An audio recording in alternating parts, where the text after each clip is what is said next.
కి అలాగుననే దైవజనులకు సంఘ సభ్యులందరికీ కూడా హృదయపూర్వక వందనాలు తెలియజేస్తా ఉన్నా. మా అందరికి వందనాలు. మంచిది. బైబిల్ గ్రంథంలో నుంచి క్లుప్తంగా, ఎందుకంటే క్రిస్మస్ అంటే అందరం కూడా సంతోషమైనటువంటి పండుగ. అయితే అంతకన్నా ముందుగా మనం తెలుసుకోవాల్సిన విషయం ఏంటంటే క్రిస్మస్ యొక్క ప్రత్యేకతలు మనము తెలుసుకోవాలి. ఏం తెలుసుకోవాలండి? క్రిస్మస్ యొక్క విశేషము ప్రత్యేకతను మనము ఎదిగినటువంటి వారమై ఉండాలి. ఎందుకంటే ప్రభువునందు ప్రియులారా, ఒక వస్తువును మనం కొనేటప్పుడు దాని గురించి పరిశీలన చేస్తూ ఉంటాం. చేస్తామా చేయమా అండి? ఎంతమంది పరిశీలన చేసి ఆ వస్తువును కొంటారండి? అందరం కొంటామా? పరిశీలించే కొంటాం. అలాగనే కొన్ని సంవత్సరాల నుండి మన పూర్వీకుల నుంచి మనము ఈ యొక్క క్రిస్మస్ పండుగను మనం జరుపుకుంటూ ఉంటాం. అయితే దానిని గురించినటువంటి అవగాహన కూడా మనకు ఉండాలి. ఉండాలా లేదండి? కాబట్టి ఈ సాయంకాల సమయమున కొద్ది విషయాల్లో క్లుప్తంగా మనము క్రిస్మస్ గురించినటువంటి మాటలను తెలియజేసుకుందాం. క్రిస్మస్ యొక్క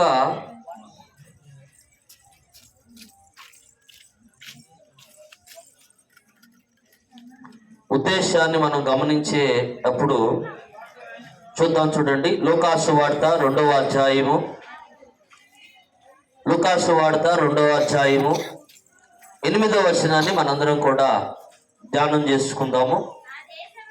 ఆ దేశములో కొందరు గొర్రెల కాపరులు పొలములో ఉండి రాత్రి వేళ తమ మందను కాయుకొనుచుండగా ప్రభుదూత వారి వద్దకు వచ్చి నిలిచెను.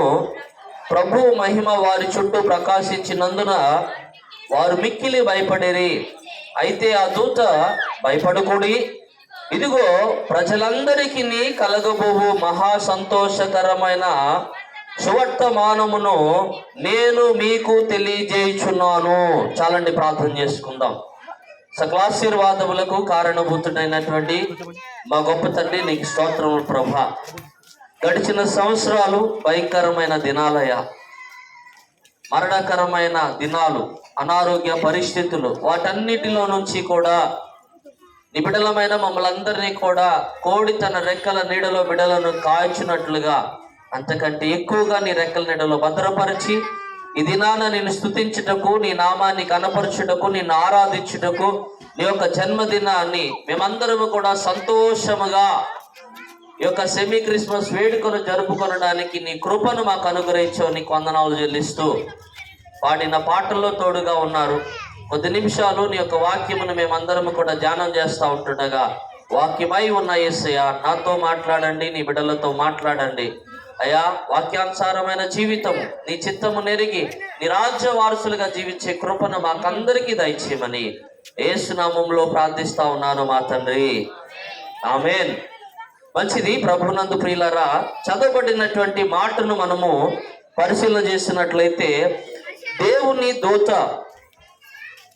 దూత కొందరు గొర్రెల కాపరుల దగ్గరకు వచ్చి వారికి ప్రభు యొక్క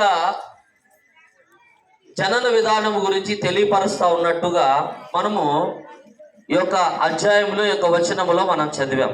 అయితే ఎలాగైతే దేవదూత చెప్పిన తర్వాత ఆ గొర్రెల కాపర్లు ఏం చేశారయ్యా అని మనం పరిశీలన చేసినట్లయితే 2వ అధ్యాయం 15వ వచనంలో వారు చేసినటువంటి కొన్ని పనులను మనం పరిశీలనగా తెలుసుకుందామండి. ఆ దూతలు తమ యొద్ద నుండి పరలోకమునకు వెళ్ళిన తరువాత గొర్రెల కాపరులు జరిగిన ఈ కార్యమును ప్రభు మనకు తెలియజేయించి ఉన్నాడు. బాగా గమనించండి.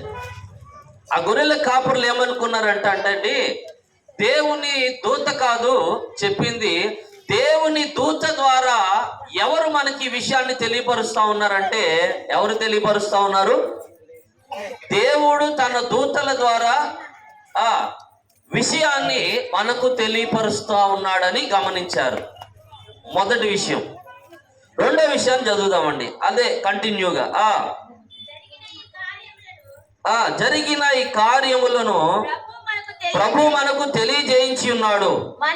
మనము బెత్లెహేము వరకు వెళ్ళి చూతము రండి అని ఒకరితోనొకడు చెప్పుకొని. బాగా గమనించండి ప్రభునందు ప్రియులారా, మొట్టమొదటిగా దేవుని దూత ద్వారా దర్శించబడ్డారు. దర్శించబడిన తర్వాత దేవుని దూత ద్వారా వారికి ఏదైతే వర్తమానము తెలియజేయబడిందో వారు గ్రహించిన మొట్టమొదటి విషయం ఏంటంటే, ఇది దేవుని ద్వారా మనకు తెలియపరచబడిందని గ్రహించారు. మొదటి విషయం. రెండో విషయం ఏంటంటే, వారు ఎక్కడికి వెళ్ళారంటండి? బెత్లెహేము వరకు. వారు ఎక్కడున్నారో మనకైతే తెలియదు, కానీ వారు ఆ దేశములో ఎక్కడున్నారంట? పొలములో. బాగా మనం పైన చదివితే, ఆ దేశంలో కొందరు గొర్రెల కాపరులు పొలములో ఉండి రాత్రి వేళ మందను కాయిచుండెను. ఏ దేశంలో ఉన్నారో ఎక్కడున్నారో మనకైతే తెలియదు, కానీ ఒకవేళ అదే దేశంలో అదే గ్రామములో పొలములో ఉన్నారేమో, అయితే మనకు తెలియదు. కానీ వారు ఉన్న స్థలం దగ్గర నుంచి దేవుని దూత వారికి తెలియపరిచినటువంటి ప్రదేశానికి ప్రయాణమై పోతా ఉన్నారు. రెండు విషయాలు. ఒకటి, దేవుడే చెప్పాడని నమ్మారు. రెండు, చెప్పిన విషయాన్ని పరిశీలనగా తెలుసుకొనున్నట్లుగా వారు ప్రయాణమై వెళ్తా ఉన్నారు. చూద్దాం, చూడండి. తర్వాత త్వరగా వెళ్ళి మరియను యేసేపును తొట్టెలో పండుకున్న శిశువుని చూచిరి. వారు చూచి ఈ శిశువును గూర్చి తమతో చెప్పబడిన మాటలు. దేవునికి మహిమ కలుగునుగాక. దేవుని దూత ద్వారా వారికి తెలియపరచబడిన సంగతిని బట్టి వారు ఇప్పటికే మనం చదివిన విషయాల్లో రెండు విషయాలు మనం గమనించవచ్చు. ఒకటి, అది దేవుని ద్వారా వారికి తెలియపరచబడిందని గ్రహించారు.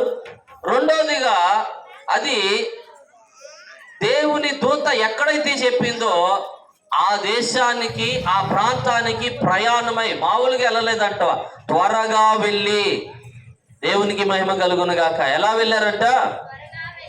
ఇది నాన్న దేవుని బిడ్డలైనటువంటి మనము, దేవుణ్ణి వెంబడించేటువంటి మనము మందిరానికి కానీ, దేవుని పరిచర్యకు కానీ, దేవుని స్వార్థకు కానీ, దేవుని మందిరానికి కానీ ఎంత తొందరగా వస్తామంటే చాలా తొందరగా వస్తాం కదండి. ఒకసారి స్తోత్రం చేద్దాం అందరం. హల్లెలూయా. మేము సమయానికి వస్తాం పాస్టర్ గారు అన్న వాళ్ళంతా గట్టిగా స్తోత్రం చెప్పండి. హల్లెలూయా. అంటే మీ అందరు తొందరగా వచ్చు. మేము ఎన్ని సంవత్సరాలైనా మాకు ఇదేనండి అనుకున్న వాళ్ళు, హల్లెలూయా, ప్రభునందు ప్రియులారా, సంవత్సరాలు గడిచిపోతా ఉన్నాయి, దినాలు గడిచిపోతా ఉన్నాయి.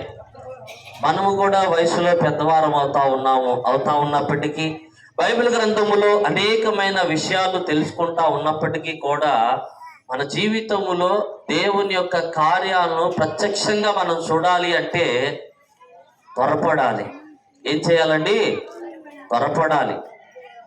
బైబిల్ గ్రంథములో అబ్రహాము సింధూరు వనము దగ్గర ఉన్నప్పుడు దేవుని దూతలు ఆయనకు ప్రత్యక్షమైనప్పుడు అబ్రహాము పరిగెత్తినట్టుగా రాయబడిందండి. ఎవరు పరిగెత్తారంట? అబ్రహాము పరిగెత్తినట్టుగా. చూద్దాం, చూడండి. ఆ మాటను చూపించి నేను చూద్దాం, చూడండి. ఆది కాండము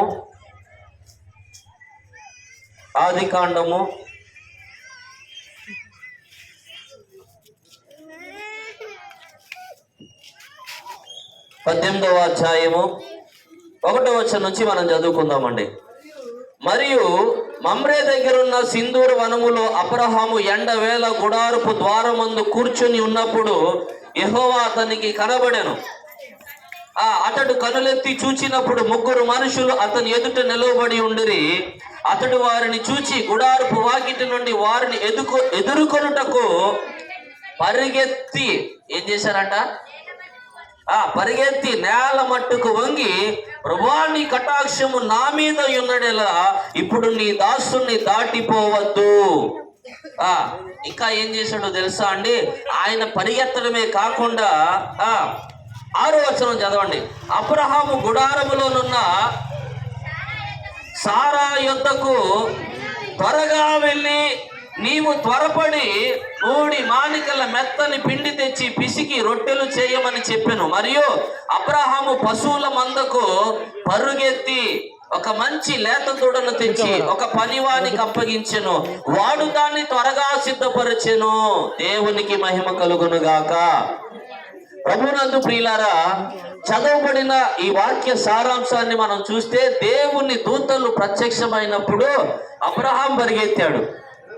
అమ్మా, ఒకసారి నన్ను చూడండి. ఎవరు పరిగెత్తారు?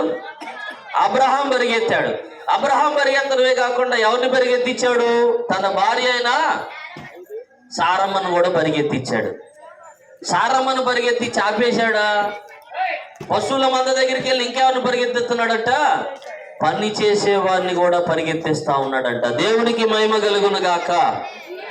ఈ దినాన దేవుని బిడ్డలుగా మనము దేవుని యొక్క ఆశీర్వాదాన్ని, దేవుని యొక్క దీవెనలు మన జీవితంలో పొందుకోవాలంటే బాగా గమనించండి. ఆ గొర్రెల కాపరులు కూడా ఎలా వెళ్ళారంటండి? ఎలా వెళ్ళారు? గొర్రెల కాపరులు త్వరగా వెళ్ళి అని రాయబడిందండి. ఏమని రాయబడింది? త్వరగా వెళ్ళి మరియను యోసేపును చూచి ఆ శిశువును గురించి తమతో చెప్పబడిన మాటలు ప్రచురము చేసిరి. ఈ దినాన్న దేవుని బిడ్డలుగా మన జీవితంలో దేవుని కార్యాన్ని ఏదైనా మనము చూచినట్లయితే మనము అనేకులకి చెప్తామో లేదో తెలియదు, కానీ గొర్రెల కాపర్లు మొదట దేవుని గురించినటువంటి మాటలు విన్నారు. అది దేవుని ద్వారా వారికి తెలియపరచబడిందని గ్రహించారు. అలాగుననే త్వరగా వెళ్ళాను. ఎలా వెళ్ళారంటండి? త్వరగా వెళ్ళాను. తర్వాత ఇంకో మాటను చూద్దామండి. 20వ వచనం. అంతటా ఆ గొర్రెల కాపరులు తమతో చెప్పబడినట్టుగా తాము విన్న వాటిని, కన్న వాటిని గూర్చి దేవునిని మహిమపరచుచు స్తోత్రము చేయుచు తిరిగి వెళ్ళిరి. దేవునికి మహిమ కలుగునుగాక.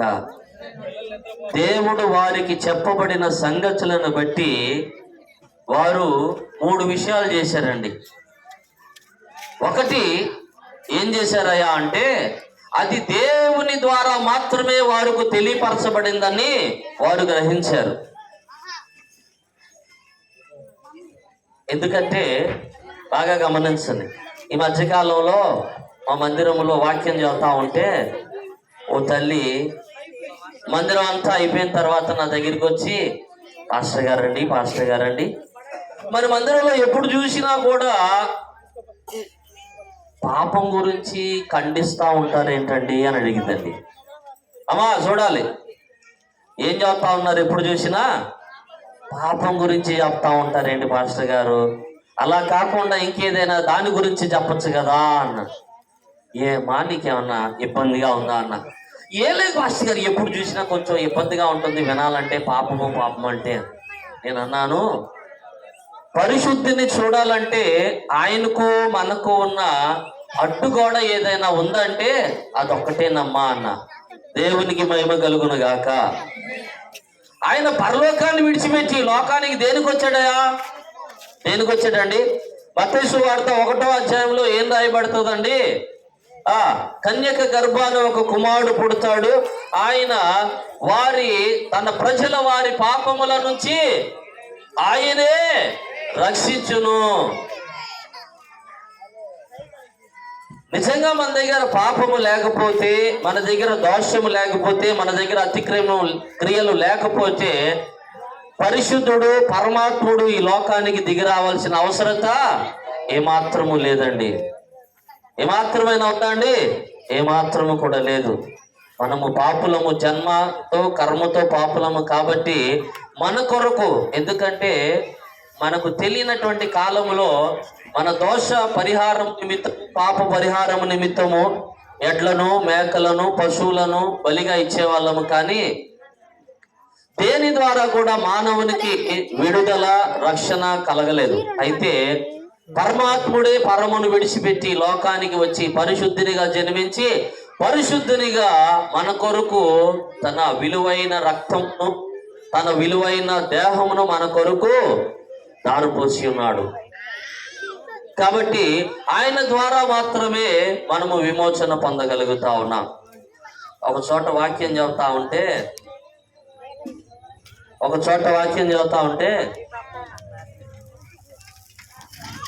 తల్లి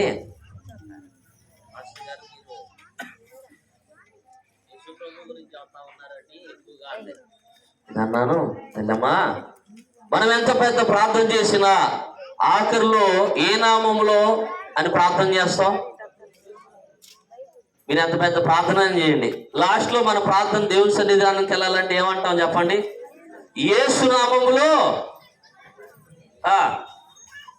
యేసు నామములో ప్రార్థిస్తున్నాం తండ్రి, ఆయన ద్వారానే మాత్రమే. ఎందుకంటే నేనే మార్గమును, సత్యమును, జీవమును, నా ద్వారా తప్ప ఎవరు కూడా తండ్రి వద్దకు చేరలేరు. కాబట్టి ఈ దినాన్న దేవుని బిడ్డలుగా గొర్రెల కాపరులు గ్రహించగలిగారు. మనం కూడా గ్రహించాలి. ఆయన మన కొరకు వచ్చాడు, మనల్ని విడిపించడానికి వచ్చాడని మనము కూడా గమనించి మన జీవితములో ఆయన చేయబడుతున్నటువంటి ప్రతి కార్యమును బట్టి మనము కూడా ఆయన మహిమపరిచే వారముగా ఉండాలి, ఆయనకు స్తోత్రం చేసేవారిగా ఉండాలని దేవుని పేరిట గొర్రెల కాపర్ల వలె మనము కూడా త్వరగా ఎక్కడికి వెళ్ళాలి? ఎక్కడికి వెళ్ళాలమ్మా? పరలోకానికే. ఎక్కడికి వెళ్ళాలి చెప్పండి? త్వరగా పోవాలి. ఎక్కడికి? మందిరానికి. చక్కగా వినాలి దేవుని వాక్యాన్ని, సిద్ధపాటు అవ్వాలి. ఆ తర్వాత ఎప్పుడు పిలిచినా కూడా మనం రెడీగా ఉంటాం. దేవునికి మహిమ కలుగును గాక. మంచిది ప్రభునందు ప్రియులారా. గొర్రెల కాపర్ల వలె దేవుని యొక్క జన్మ వర్తమానము మొట్టమొదటిగా ఎవరికి తెలియపరచబడిందయా అంటే ఎవరికండి? గొర్రెల కాపర్లకు తెలియపరచబడింది. ఇది నాన్న దేవుని బిడ్డలుగా మనం మొదటిగా విన్నామా, ఆఖరిగా విన్నామా, ఎన్ని సంవత్సరాల నుంచి వింటా ఉన్నామని కాదు, కానీ వారు చేసిన పని ఇది దేవుని ద్వారా మాకు తెలియపరచబడిందని వారు నమ్మారు. తర్వాత త్వరగా వెళ్ళారు. తర్వాత అది చూచి వారు దేవుని మహిమపరిచారు, దేవునికి స్తోత్రం చెప్పారు. ఈ దినాన్న గొర్రెల కాపరుల వలె మనము కూడా దేవుని ద్వారా మనకు దేవుని వాక్యాలు తెలియపరచబడతా ఉన్నాయని మనము కూడా త్వరగా దేవుని మందిరానికి వచ్చి మనము కూడా ప్రతి విషయంలో దేవుని విషయంలో నిర్లక్ష్యము చేయకుండా మనమందరముగా, నేను ప్రతిసారి ఒక మాట చెబుతాం మీ మందిరానికి వచ్చి, మీకు ఎంతమంది గుర్తుందో లేదో నాకైతే తెలియదు, కానీ మనం ఏది విత్తుతామో ఎన్నిసార్లు చెప్పుంటానండి, వచ్చి ప్రతిసారి ఆ మాట చేయవచ్చు. మనము త్వరగా వెళితే మన ప్రార్థన విని ఆయన కూడా మన దగ్గరికి త్వరగా వస్తాడు. దేవుని మాటలు మనందరి విడికిలో దీవించబడును గాక. ఆమేన్.